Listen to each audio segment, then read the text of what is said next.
الحمد لله رب العالمين والصلاة والسلام على سيد الأنبياء والمرسلين أما بعد فأعوذ بالله من الشيطان الرجيم بسم الله الرحمن الرحيم إن الدين عند الله الإسلام آمنت بالله صدق الله العلي العظيم۔ اللہ تبارک و تعالیٰ کا ہم پر بہت زیادہ فضل اور اس کا احسان ہے کہ اس نے ہمیں جناب رحمت للعالمین خاتم النبیین علیہ الصلوۃ والسلام کی امت میں پیدا فرمایا، بنا طلب کے ہمیں حضور علیہ الصلوۃ والسلام کا امتی بنایا، اور رب تبارک و تعالیٰ کے ہم پر بہت زیادہ احسان ہے۔ اللہ تبارک و تعالیٰ نے نبی کریم علیہ الصلوۃ والسلام کے لیے دین اسلام کو منتخب فرمایا۔ آج اس دور کے اندر اگر کوئی انسان نجات کا طلبگار ہے،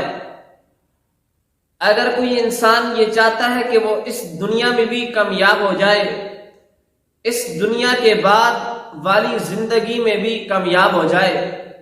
تو اس کے لیے ایک رہنما، ایک اصول وہ قرآن مجید اور احادیث مبارکہ ہے۔ اگر کوئی شخص کامیابی کے راستے پر چلنا چاہتا ہے تو اس کے لیے یہ دو رہنما اور فقہائے اکرام کی زندگیاں، سلف صالحین کے طریقے، صحابہ کرام علیہم الرضوان کی سیرت سے چنے گئے اصول اس کے لیے کافی ہیں۔ اب قرآن پاک کو سمجھنا اور قرآن پاک کو پڑھنا یہ ایک الگ چیز ہے۔ ظاہری بات ہے، جب کسی شخص نے اپنا رہنما قرآن و حدیث کو مان لیا تو جب تک وہ اس بارے میں نہیں جانے گا کہ قرآن و حدیث مجھ سے کیا بات کر رہے ہیں، وہ تب تک اپنی زندگی کو کامیابی کے ساتھ نہیں گزار سکتا۔ فقط کسی کو اپنا رہنما تسلیم کر لینا یہ کافی نہیں ہے، بلکہ اس کے دیے گئے اصولوں کے مطابق اپنی زندگی کو ڈھالنا یہ کامیابی کے لیے انتہائی اہم اور ضروری ہے۔ اور قرآن پاک کو سمجھنا آج کل کے دور کے اندر کہ جہاں اسلام کی تشریحات سوشل میڈیا کے مختلف پلیٹ فارم پر، جہاں اسلام کی ترجمانی کرنے والے لوگ چاہے غلط قسم کی ترجمانی کر رہے ہوں، غلط قسم کے مفاہیم بیان کر رہے ہوں، چاہے صحیح مفاہیم بیان کر رہے ہوں، تو اس بات کو سمجھنا کہ غلط کیا ہے، صحیح کیا ہے، اسلام حقیقی طور پر ہماری رہنمائی کیا کرتا ہے، تو اس کے لیے ہمیں اپنے سلف و صالحین کا دامن تھامنا پڑے گا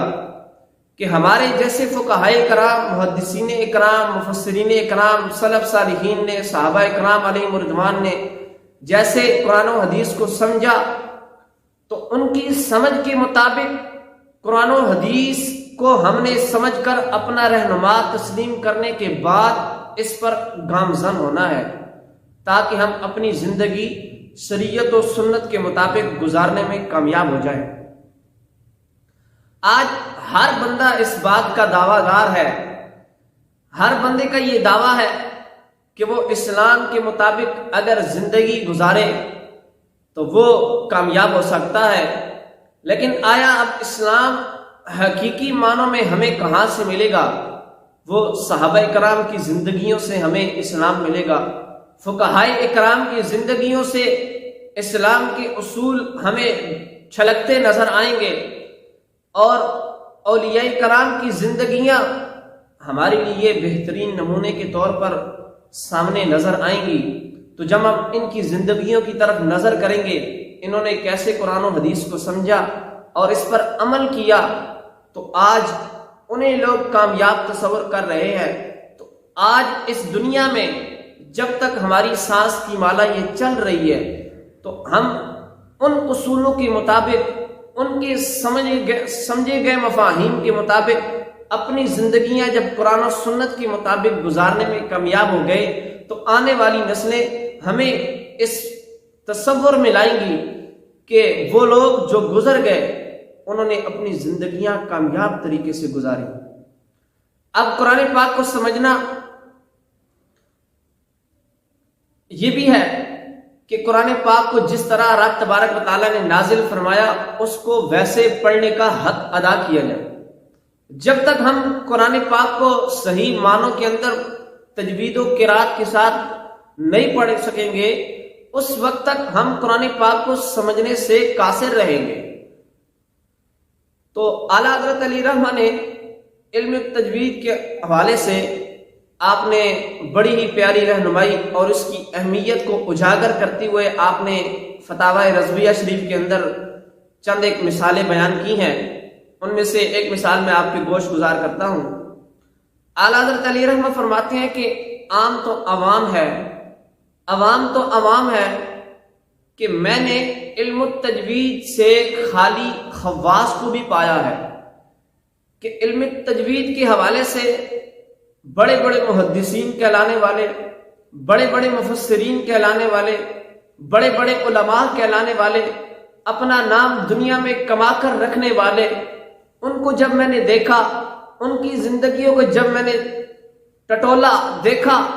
تو ان کو میں نے علم التجوید اور قرآن صحیح جس طرح پڑھنے کا حق ہے اس سے میں نے خالی پایا۔ تو قرآن پاک کو پڑھنے کے حوالے سے اعلیٰ حضرت علی رحمہ نے ایک مثال بیان فرمائی ہے۔ آپ فرماتے ہیں کہ میں نے عوام تو عوام خواص کو بھی قل هو اللہ احد کو قل هو اللہ احد پڑھتے ہوئے سنا ہے، حالانکہ اگر دیکھا جائے تو وہ بڑے بڑے علماء ہیں، بڑے بڑے محدثین ہیں، لیکن قرآن پاک کا علم التجوید حاصل نہ کرنے کی وجہ سے آج وہ اگرچہ اپنی جگہ پر وہ بڑے علماء کہلاتے ہیں،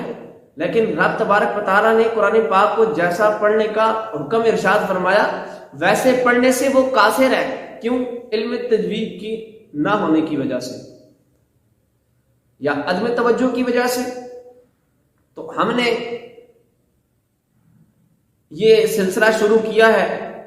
کہ آج کل اس پرفتن دور کے اندر، اس مصروف ترین دور کے اندر لوگ اسلامی اجتماعات کے اندر شرکت کرنے سے گریز کرتے ہیں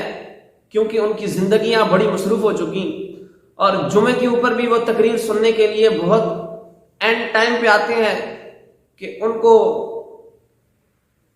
کوئی مسائل معلوم ہو سکے، کچھ وہ سن سکیں، اس بات سے وہ قاصر ہیں۔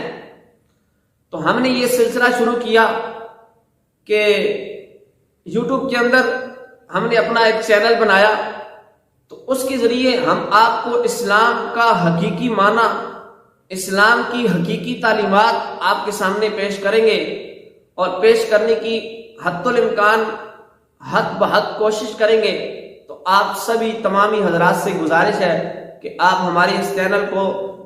سبسکرائب بھی کریں اور ہماری ہر نئی آنے والی ویڈیو کو لازمی شیئر بھی کریں۔ ہمارے چینل کے علاوہ